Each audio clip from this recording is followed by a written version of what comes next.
We're going to go to Arlington, Texas right now at the ballpark there. Brittany Ghiroli from MLB.com, who covers the Orioles on a daily basis, is here with us. And Brittany, let's talk a little bit about last night at the end of the game. Manny Machado striking out to end it, and the explosion about Manny there after the game was over.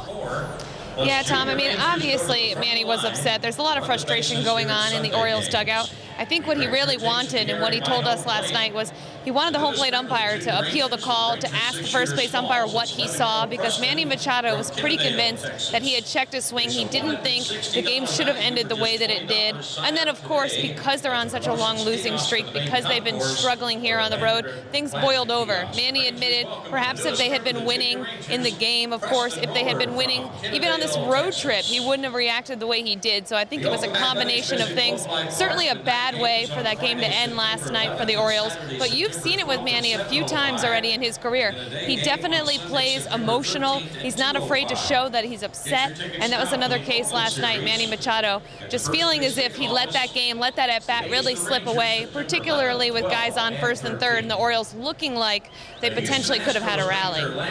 Now, Britt, the waiver trade deadline is tomorrow, August the 31st. Any rumors about the Orioles making a deal? Well, you know, there were some rumors yesterday. There was a report that Dan Duquette said there's a chance that they make a move in advance of tomorrow's deadline. Now, there's a chance of pretty much anything, Tom. There's a chance of the world ending tomorrow. So that's basically Dan Duquette kind of towing the line, playing it safe. Manager Buck Showalter today was visibly surprised when we asked him about it. He kind of did a double take and was like, really? So he doesn't seem to think there's anything in the works. Now, that could be Dan Duquette working very stealthily off the radar. He's done that in the past.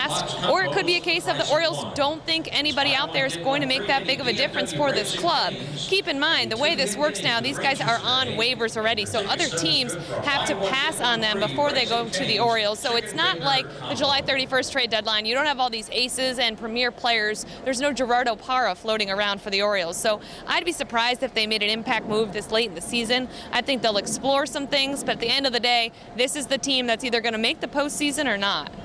Now, Britt, last night, Dario Alvarez came through with his first big league hit the night before. He came through with an assist the first time he touched the ball in right field. Your thoughts and what you've seen from Dario Alvarez there in Texas?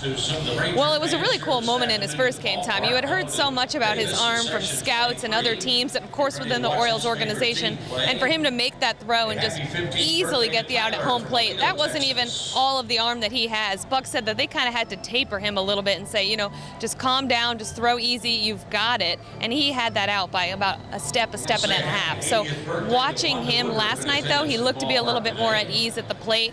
The single, the walk, the double, he just looked like he fit in a little bit better. And arguably his best at bat was that walk in the ninth inning during the Orioles trying to make something happen during that rally a little bit. So it was fun to see when he did get that double. The Rangers were kind of teasing and kidding around with him a little bit. Elvis Andrus kind of made it seem as if he was going to throw the ball into the stands, kind of play a trick on Alvarez. So it was nice to see. I think no matter what team you play for, no matter what happens in the game, when you have a guy get his first major league hit, it takes people back. It takes players back to when they had their first hit. It makes Buck stop and appreciate the moment. And he said that he wanted Alvarez to be happy last night. Just because they're losing doesn't mean it should take any kind of hint of glimmer off of what's going on with him. He's obviously been huge for them.